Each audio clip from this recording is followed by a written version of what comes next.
Hello, Happy New Year. This is 2017. Do you believe that? Wonderful. Well, greetings to you and your family. This is H. Victoria Hargrove Atkerson.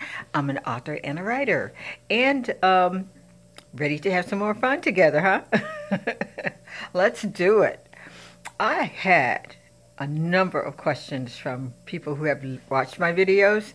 So I want to spend some time getting to those questions because a lot of times I talk about my books and I never get to talk about the things you want to talk about. So I'm going to try to spend that this week kind of concentrating on the questions that you want to hear about.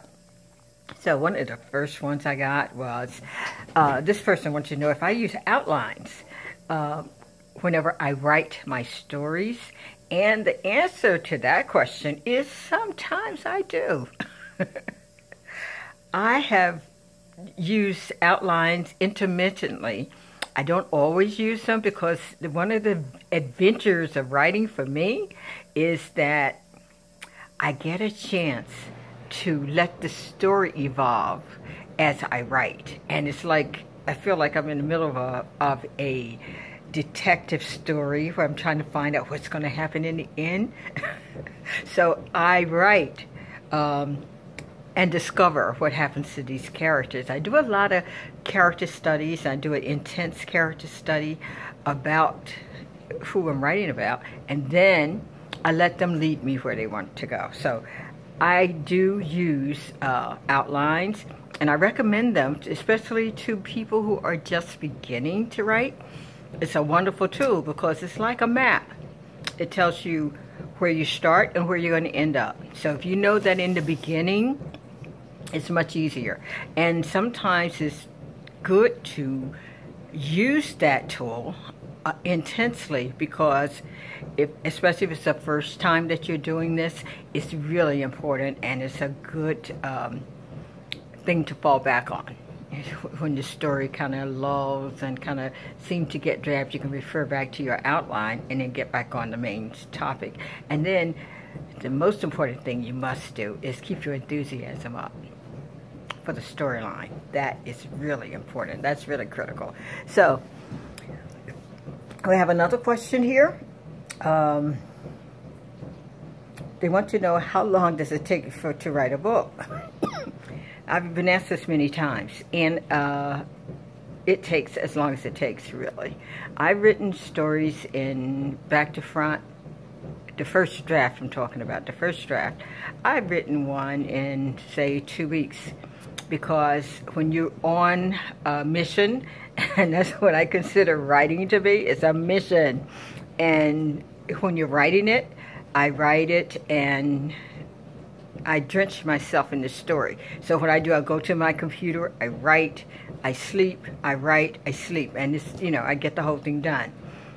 So like after a 2 weeks time, I go back and then I start the tedious process of editing and rewriting, which means that it can take up to a year, 2 years, 3 years. Normally it's about 2 years to edit a story, but it can take. And then there's some stories there's one story that I wrote, and believe me, I've been working on this story for about 20 years.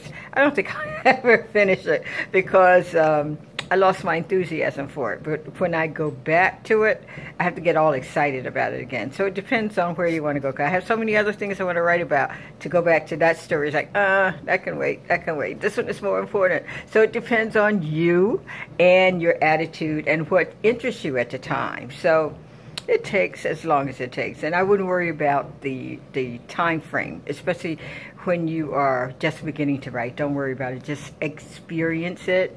Enjoy the process. So that's the best thing I can tell you as far as how long it takes you to write a story. Don't worry about the timeline because it can take months. It could take years.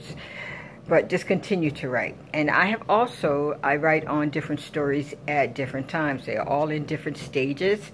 So I may spend 2 days on one story, and then I gravitate and go somewhere else, and I work on that story for 2 or 3 days, or maybe an hour or two. It could be anything. Sometimes I just jot down notes about a particular character or a particular situation, and I save it until I get ready to write. So that's why I said that notebook. I tell everyone, keep a notebook by the bed so that when you write or you get an idea or an inspiration, you can put it on that notebook. Always carry your notebooks wherever you go. Pen and pads are really critical to a writer because you can get things from any source.